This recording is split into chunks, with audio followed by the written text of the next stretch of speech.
John Mackenzie. Hello. How's it going? Good. What's your job title?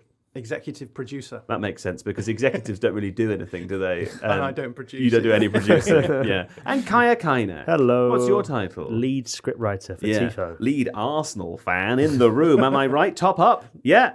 Someone's got to do it. Does anyone say top up? Yeah, but that's when you're at the pub and you want top up. Yeah. It's when you have a mobile phone in 2003. Top up. Fuel tank as well. And also producer James is here. Hello, dear listener. There he is. Right now, at the beginning, we talked about the fact that Roberto De Zerbi has joined Spurs as their new manager. We also talked about the fact that Italy have missed out yet again on the World Cup. For the third time running, they become the first team as previous winners to also, following that, miss 3. I'm pretty good at this.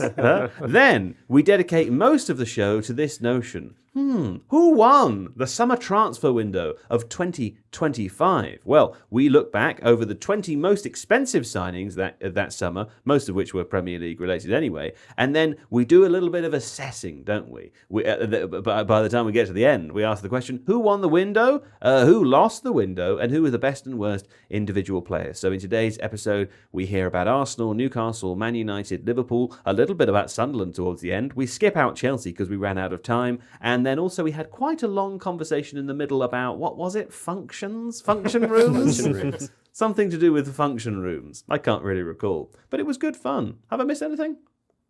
No. Doesn't seem so. Something about Kaya not watching any TV. Oh, yes, of course. Kaya, it turns out, as well as having not seen any films, he also hasn't seen any TV. And we find out the reason why. So stick around for that. And one other thing to mention before we get started.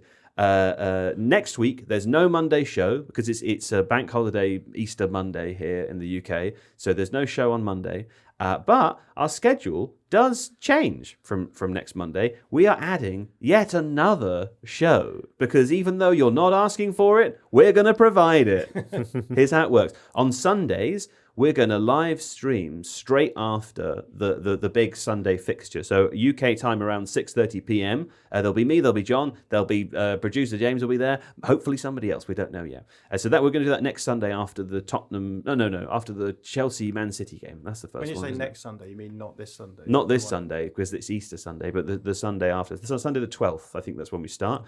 Right. Then we'll have a Monday show as normal. Then we will have a show a little later in the week, I think on Thursdays, and then we'll have a Ring for Analysis on Friday. So there'll be 4 TIFO podcasts a week. Lucky/unlucky you, depending on your perspective, but it is happening regardless of what you think. Okay. Is that just, it feels like a positive enough fanfare? Yeah. I'm excited. Yeah, are you? Yeah. What are you excited about? The 4 TIFO shows in a week. Right. I thought it was just going to be something random. I mean, are you excited about anything else? Yeah, I'm excited about a few video games that are coming out soon. Yeah. Let's end the show and talk about that. Bye. Hello. Well, where else to begin, of course, than with the news? It's time for news. We've got newsman. We've got newsman Amatai Winehouse here. Former newsman. Well, listen, once a newsman, always a newsman. Yeah. I know that you're a senior editor or whatever it is you are now. They've over-promoted this guy hugely. They've also changed all the job titles. Have they? Yeah. To around yours so that you still feel junior. No. I have a different job title. But what's your job title? I feel like we don't need to get into job titles. I'd love to know what it is. Is it newsman? I think it's managing editor. Oh, he's a managing editor. Ooh. Managing newsman, more like this guy.